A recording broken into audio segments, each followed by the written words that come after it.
എല്ലാ പ്രിയപ്പെട്ടവർക്കും നമസ്കാരം. ഇന്ന് മുതൽ നമുക്ക് മാന്ത്രികത്തിലൂടെ നമ്മുടെ ജീവിതം ഒന്ന് മെച്ചപ്പെടുത്താൻ ശ്രമിച്ചാലോ?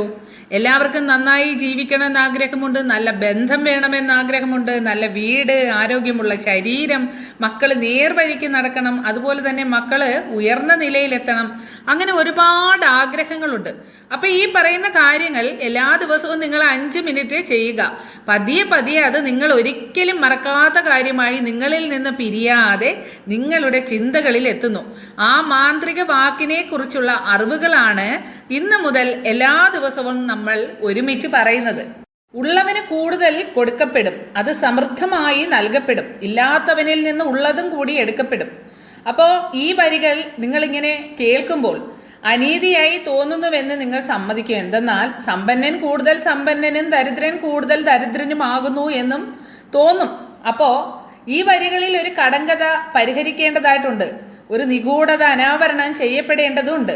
ഇത് നിങ്ങൾ തിരിച്ചറിഞ്ഞാൽ പുതിയൊരു ലോകം തന്നെ നിങ്ങൾക്ക് മുന്നിൽ തുറക്കപ്പെടും.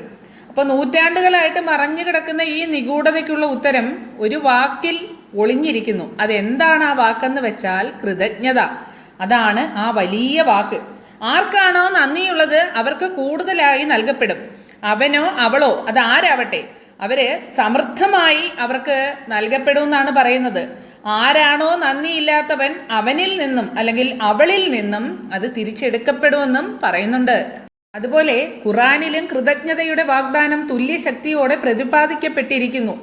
എന്താ വെച്ചാൽ നിങ്ങൾ നന്ദിയുള്ളവരെങ്കിൽ നിങ്ങൾക്ക് ഞാൻ അധികമായി നൽകും, നിങ്ങൾ നന്ദി കെട്ടവരെങ്കിൽ എൻ്റെ ശിക്ഷ തീർച്ചയായും കഠിനമായിരിക്കും. ഇപ്പൊ തന്നെ ചിലർ വിചാരിക്കാറുണ്ട്, എനിക്ക് എൻ്റെ ജോലി ഇഷ്ടമല്ല, എനിക്ക് വേണ്ടത്ര പണം കിട്ടുന്നില്ല, എൻ്റെ പങ്കാളിയെ കണ്ടെത്താനാകുന്നില്ല, അവനോ അവളോ എന്നെ വിലമതിക്കുന്നില്ല, എൻ്റെ മാതാപിതാക്കളുമായി എനിക്ക് ഒത്തുപോകാനാകുന്നില്ല, എൻ്റെ കുട്ടി ഒരു പ്രശ്നമാണ്, എൻ്റെ ജീവിതം ആകെ താറുമാറാണ്, അല്ലെങ്കിൽ എൻ്റെ വിവാഹ ജീവിതം പ്രശ്നത്തിലാണ് എന്നൊക്കെ നിങ്ങൾ ചിന്തിക്കുന്നുവെങ്കിൽ ഇത്തരം അനുഭവങ്ങൾ തന്നെയാകും നിങ്ങളെ തേടിയെത്തുക. ഇങ്ങനെയൊക്കെ ചിന്തിക്കുന്നവരുണ്ടെങ്കിൽ നിങ്ങളുടെ ചിന്തയെ ഒന്ന് മാറ്റിയിട്ട് ഇതുപോലെ ഇനി ഒന്ന് ചിന്തിച്ചു നോക്കുക. എൻ്റെ കുടുംബം എനിക്ക് നല്ല പിന്തുണ തരുന്നു, എനിക്ക് നല്ല അവധിക്കാലം ലഭിച്ചു, ഇന്ന് എനിക്ക് വളരെ നന്നായി തോന്നുന്നു, എനിക്ക് എക്കാലത്തെയും വലിയ നികുതി റീഫണ്ട് ലഭിച്ചു, മകനുമൊത്ത് ചെലവഴിക്കാൻ എനിക്ക് നല്ലൊരു വാരാന്ത്യം ലഭിച്ചു. അങ്ങനെ സത്യസന്ധമായി കൃതജ്ഞത അനുഭവിക്കുന്നുവെങ്കിൽ ആകർഷണ നിയമം പറയുന്നത് നിങ്ങൾ അത്തരം കാര്യങ്ങൾ നിങ്ങളുടെ ജീവിതത്തിൽ കൂടുതലായി ആകർഷിക്കുമെന്നാണ്. അപ്പോൾ ലോഹം കാന്തത്തിലേക്ക് ആകർഷിക്കപ്പെടുന്നത് പോലെ തന്നെയാണ് ഇതും പ്രവർത്തിക്കുന്നത്. നിങ്ങളുടെ കൃതജ്ഞതയാണ് കാന്തം. എത്രത്തോളം നന്ദി നിങ്ങളിലുണ്ടോ അത്രയും കാന്തിക ശക്തി നിങ്ങൾക്കുണ്ടാകും. ഇത് പ്രപഞ്ച നിയമമാണ്, അത് മറക്കരുത്. നിങ്ങൾ ഒരുപക്ഷെ ഇത് കേട്ടിട്ടുണ്ടാകും, എന്താണോ പുറത്തേക്ക് പോകുന്നത് അത് തിരിച്ചെത്തുമെന്ന്. അപ്പോൾ നിങ്ങൾ വിതയ്ക്കുന്നത് കൊയ്യും, നിങ്ങൾ കൊടുക്കുന്നത് ഉറപ്പായിട്ടും നിങ്ങൾക്ക് കിട്ടും. അതുപോലെ തന്നെ എല്ലാ ചൊല്ലുകളും ഇതേ നിയമം തന്നെയാണ് പറയുന്നത്. ഐസക് ന്യൂട്ടൻ കണ്ടെത്തിയ പ്രപഞ്ച തത്വം തന്നെയാണ് ഇതും പ്രതിപാദിക്കുന്നത്. അടിസ്ഥാന പ്രാപഞ്ചിക ചലന നിയമങ്ങൾ ഉൾപ്പെടെയുള്ള ന്യൂട്ടന്റെ ശാസ്ത്രീയ കണ്ടുപിടുത്തങ്ങളിൽ ഒന്ന് പറയുന്നത് എല്ലാ പ്രവൃത്തിക്കും എല്ലായ്പ്പോഴും വിപരീതവും തുല്യവുമായ പ്രതിപ്രവർത്തനം ഉണ്ടായിരിക്കും. നിങ്ങൾക്ക് ലഭിച്ച സമൃദ്ധിയിൽ നിങ്ങൾ കൃതജ്ഞത ഉള്ളവരാണെങ്കിൽ സമൃദ്ധി തുടരാനുള്ള ഏറ്റവും മികച്ച ഇൻഷുറൻസ് ആണ് അതെന്നായിരുന്നു മുഹമ്മദ് നബി പറഞ്ഞത്. നന്ദിയും ആനന്ദവുമല്ലാതെ നിങ്ങൾക്ക് ഒന്നിനും ഒരു കാരണവുമില്ലെന്ന് ബുദ്ധൻ പറഞ്ഞു. കാര്യങ്ങൾ എങ്ങനെയാണോ അതിൽ ആനന്ദിക്കാൻ നിങ്ങൾ ശീലിച്ചാൽ ലോകം മുഴുവൻ നിങ്ങളുടേതായിരിക്കുമെന്നാണ് ലാവോൾസ് പറഞ്ഞത്. കൃഷ്ണൻ പറഞ്ഞത് തനിക്ക് ലഭിക്കുന്നതെന്തും സന്തോഷത്തോടെ സ്വീകരിക്കുന്നു എന്നാണ്. സ്വർഗത്തിനും ഭൂമിക്കും ഇടയ്ക്കുള്ള എല്ലാത്തിനും ലോകത്തോട് മുഴുവനും നന്ദി പറയുകയാണ് ദാവീദ് രാജാവ് ചെയ്തത്. ഓരോ അത്ഭുതം ചെയ്യുന്നതിന് മുമ്പായി യേശു ക്രിസ്തു നന്ദി പറഞ്ഞിരുന്നു.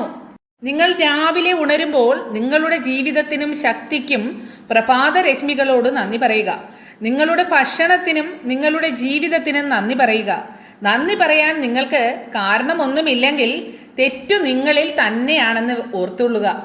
അതുപോലെ തന്നെ കൃതജ്ഞത പ്രയോഗത്തിൽ വരുത്തിയിരുന്ന നിരവധി പ്രശസ്തർ ചരിത്രത്തിലുണ്ട്. അവരുടെ നേട്ടങ്ങൾ ജീവിച്ചിരുന്ന വ്യക്തികളിൽ എക്കാലത്തെയും വലിയ മനുഷ്യരായി അവരെ മാറ്റി. അതിന് ഉദാഹരണമായിട്ട് ഗാന്ധി, മദർ തെരേസ, അതേപോലെ തന്നെ Martin Luther king, da Vinci, Einstein, Lincoln, അങ്ങനെ കുറേ പേരുണ്ട് കേട്ടോ. ആൽബർട്ട് ഐൻസ്റ്റീൻ്റെ കണ്ടുപിടുത്തങ്ങൾ നമ്മൾ പ്രപഞ്ചത്തെ കാണുന്ന രീതിയിൽ മാറ്റം വരുത്തി. അദ്ദേഹത്തിൻ്റെ ബൃഹത്തായ നേട്ടങ്ങളെക്കുറിച്ച് ചോദിക്കുമ്പോൾ മറ്റുള്ളവർക്ക് നന്ദി പറയുന്നതിനെപ്പറ്റി മാത്രം സംസാരിച്ചു. എക്കാലത്തെയും മികച്ച പ്രതിഭകളിൽ ഒരാളായ ഐൻസ്റ്റീൻ മറ്റുള്ളവർക്ക് അവർ ചെയ്ത ജോലികളെ പ്രതി ഒരു ദിവസം 100 തവണയിലേറെ നന്ദി പറയാറുണ്ട്. പ്രധാനപ്പെട്ട ഒരു കാര്യം എന്താന്ന് വെച്ചാൽ ശാസ്ത്രജ്ഞർ, തത്വചിന്തകർ, ഉപജ്ഞാതാക്കൾ, പ്രവാചകർ എന്നിവരിൽ കൃതജ്ഞത ശീലിച്ചവർ അതിൻ്റെ ഫലം കൊയ്തിരുന്നു. ഇവരിൽ ഭൂരിഭാഗം പേരും അന്തർലീനമായിരുന്ന ശക്തിയെക്കുറിച്ച് ബോധമുള്ളവരായിരുന്നു. എന്നിട്ടും ഇന്നും കൃതജ്ഞതയുടെ ശക്തി പലർക്കും അജ്ഞാതമാണ്. എന്തെന്നാൽ കൃതജ്ഞതയുടെ മാന്ത്രികത നിങ്ങളുടെ ജീവിതത്തിൽ അനുഭവിക്കാൻ നിങ്ങളത് ശീലിച്ചേ മതിയാകൂ. അപ്പോൾ നന്ദി എന്ന ആശയത്തെക്കുറിച്ച് അറിവില്ലാതിരിക്കുന്ന ഒരു വ്യക്തിയുടെ ജീവിതം എങ്ങനെ ആയിരിക്കുമെന്നും നന്ദി ജീവിതത്തിൻ്റെ ഭാഗമായ ശേഷം എന്ത് സംഭവിക്കുന്നു എന്നും ഈ മാന്ത്രികം നമ്മെ പഠിപ്പിക്കുന്നു. ഇപ്പൊ തന്നെ നമുക്കൊരു സമ്മാനം കിട്ടുമ്പോൾ നമ്മൾ നന്ദി പറയും. ആരെങ്കിലും നമുക്കായിട്ട് എന്തെങ്കിലും ഒരു വാതിൽ തുറന്നു തന്നാൽ നന്ദി പറയും. അതേപോലെ തന്നെ എന്തെങ്കിലുമൊക്കെ നമുക്ക് ആരെങ്കിലുമൊക്കെ ചെയ്തു തന്നാലും നമ്മൾ നന്ദി പറയാറുണ്ട്. പക്ഷേ സത്യം എന്തെന്നാൽ ഞാനൊരു നന്ദിയുള്ള വ്യക്തിയേ ആയിരുന്നില്ല. ഓരോ കാര്യങ്ങൾ ചെയ്യുമ്പോഴും നമ്മൾ എല്ലാവർക്കും നന്ദി പറയുന്നുണ്ട്. പക്ഷേ അതിൽ പൂർണ്ണമായിട്ടും നമ്മുടെ മനസ്സ് അർപ്പിച്ചുകൊണ്ടാണോ ആ നന്ദി പറയുന്നത്? അല്ല. അപ്പോൾ നന്ദിയുള്ളതായിരിക്കുക എന്നത് എന്താണെന്ന് പോലും ചിലപ്പോൾ നമ്മൾക്ക് അറിയില്ല. വല്ലപ്പോഴുമൊക്കെ നന്ദി പ്രകാശിപ്പിക്കുന്നത് കൊണ്ട് നമ്മൾ ഒരു കൃതജ്ഞതയുള്ള വ്യക്തിയായിട്ട് മാറുന്നില്ല. കൃതജ്ഞത പറയുന്നതിലൂടെ ജീവിതം മെച്ചപ്പെട്ട ഒരു വ്യക്തിയെക്കുറിച്ചാണ് പറയുന്നത്. നന്ദിയില്ലാത്ത എൻ്റെ ജീവിതം ഏറെ വെല്ലുവിളികൾ നിറഞ്ഞതായിരുന്നു. ഞാൻ കടത്തിലായിരുന്നു. ഓരോ മാസവും ചെറുതായി കടത്തിൻ്റെ അളവ് വർദ്ധിച്ചിരുന്നു. ഞാൻ നന്നായി അധ്വാനിച്ചിട്ടും സാമ്പത്തിക നില മെച്ചപ്പെട്ടില്ല. പെരുകുന്ന കടവും ബാധ്യതകളും പരിഹരിക്കാൻ ശ്രമിച്ച് ഞാൻ നിരന്തരം പിരിമുറുക്കത്തിലും സമ്മർദ്ദത്തിലുമാണ് ജീവിച്ചത്. എൻ്റെ ബന്ധങ്ങൾ ഒരു പെൻഡുലം കണക്കെ നല്ലതിൽ നിന്ന് ദുരന്തത്തിലേക്കെന്ന പോലെ തൂങ്ങി ആടിയിരുന്നു. കാരണം എനിക്ക് ഓരോ വ്യക്തിക്കും മതിയായ ശ്രദ്ധ നൽകാൻ കഴിഞ്ഞിരുന്നില്ല. പുറമേ നിന്ന് ആരോഗ്യവതിയെന്ന് തോന്നിച്ചിരുന്നുവെങ്കിലും ഞാൻ ഓരോ ദിവസവും അവസാനിക്കുമ്പോൾ വല്ലാതെ ക്ഷീണിതയായിരുന്നു. ഓരോരോ അസുഖങ്ങളും അതുപോലെ തന്നെ ഓരോരോ സീസണിൽ വരുന്ന രോഗങ്ങളൊക്കെ ആയിട്ട് അങ്ങനെ തുടർന്നു. സുഹൃത്തുക്കളും ഒന്നിച്ച് പുറത്തു പോകുമ്പോഴും അവധി ആഘോഷിക്കുമ്പോഴും ആഹ്ലാദ നിമിഷങ്ങൾ ഉണ്ടായിരുന്നെങ്കിലും ഇത്തരം സന്തോഷങ്ങൾക്കുള്ള പണത്തിനായി ഞാൻ കഠിനാധ്വാനം ചെയ്യേണ്ടി വരുമെന്ന യാഥാർത്ഥ്യം എന്നെ ഉലയ്ക്കുമായിരുന്നു. ഞാൻ ജീവിക്കുകയായിരുന്നില്ല, വെറുതെ അതിജീവിക്കുക മാത്രമായിരുന്നു. ഓരോ ദിവസവും ശമ്പളത്തിന്റെ കണക്ക് നോക്കി ജീവിച്ചു തീർക്കുന്നു. ഒരു ജീവിത പ്രശ്നം പരിഹരിച്ച് കഴിയുമ്പോഴേക്കും കൂടുതൽ പ്രശ്നങ്ങൾ എത്തിക്കഴിഞ്ഞിരിക്കും. അങ്ങനെയിരിക്കെ ഒരു ദിവസം എൻ്റെ ജീവിതം മാറ്റിമറിക്കുന്ന ഒരു കാര്യം സംഭവിച്ചു. ഞാൻ ജീവിതത്തെക്കുറിച്ചുള്ള ഒരു രഹസ്യം കണ്ടെത്തി. ഈ കണ്ടെത്തലിൻ്റെ ഫലമായി ഞാൻ ജീവിതത്തിൽ ദിവസവും കൃതജ്ഞത പരിശീലിച്ചു തുടങ്ങി. ഇതിൻ്റെ ഫലമായി എൻ്റെ ജീവിതത്തിലെ എല്ലാ കാര്യങ്ങൾക്കും മാറ്റമുണ്ടായി. ഞാൻ കൂടുതൽ കൃതജ്ഞത അനുഷ്ഠിച്ചു തുടങ്ങിയതോടെ അത്ഭുതകരമായിരുന്നു ഫലങ്ങൾ. എൻ്റെ ജീവിതം മാന്ത്രികമായി തീരുകയും ചെയ്തു. ജീവിതത്തിൽ ആദ്യമായി ഞാൻ ഋണവിമുക്തയായി. കടങ്ങളൊന്നും ഇല്ലാത്തയാളായി. അത് കഴിഞ്ഞ ഉടനെ എനിക്ക് ആവശ്യമുള്ളത്ര, ഞാൻ ആഗ്രഹിച്ചത്ര പണമുണ്ടായി. ബന്ധങ്ങളും തൊഴിലും ആരോഗ്യവും സംബന്ധിച്ച പ്രശ്നങ്ങൾ അപ്രത്യക്ഷമായി. ദൈനംദിന പ്രശ്നങ്ങൾ നേരിടുന്നതിന് പകരം നല്ല കാര്യങ്ങൾ ഒന്നൊന്നായി സംഭവിച്ചു തുടങ്ങി. എൻ്റെ ആരോഗ്യവും ഊർജവും നാടകീയമായി വർദ്ധിച്ചു തുടങ്ങി. എനിക്ക് 20കളിൽ ഉണ്ടായിരുന്നതിനേക്കാൾ ഉന്മേഷം അനുഭവപ്പെട്ടു. എൻ്റെ ബന്ധങ്ങൾ അർത്ഥപൂർണമായി തീർന്നു. കുറച്ചു മാസങ്ങൾക്കുള്ളിൽ എൻ്റെ കുടുംബവും സുഹൃത്തുക്കളും ഒത്ത് മുൻകാലങ്ങളിൽ ഉണ്ടായിരുന്നതിനേക്കാൾ കൂടുതൽ സന്തോഷകരമായ നിമിഷങ്ങൾ ഞാൻ ആസ്വദിച്ചു. എല്ലാറ്റിനും പുറമെ അനുഭവസാധ്യമല്ലെന്ന് ഞാൻ കരുതിയിരുന്ന സന്തോഷം ഞാൻ അനുഭവിച്ചു. അനിർവചനീയമാം വിധം സന്തുഷ്ടയാണിപ്പോൾ. എക്കാലത്തെയും വലിയ സന്തോഷമാണ് അനുഭവിക്കുന്നത്.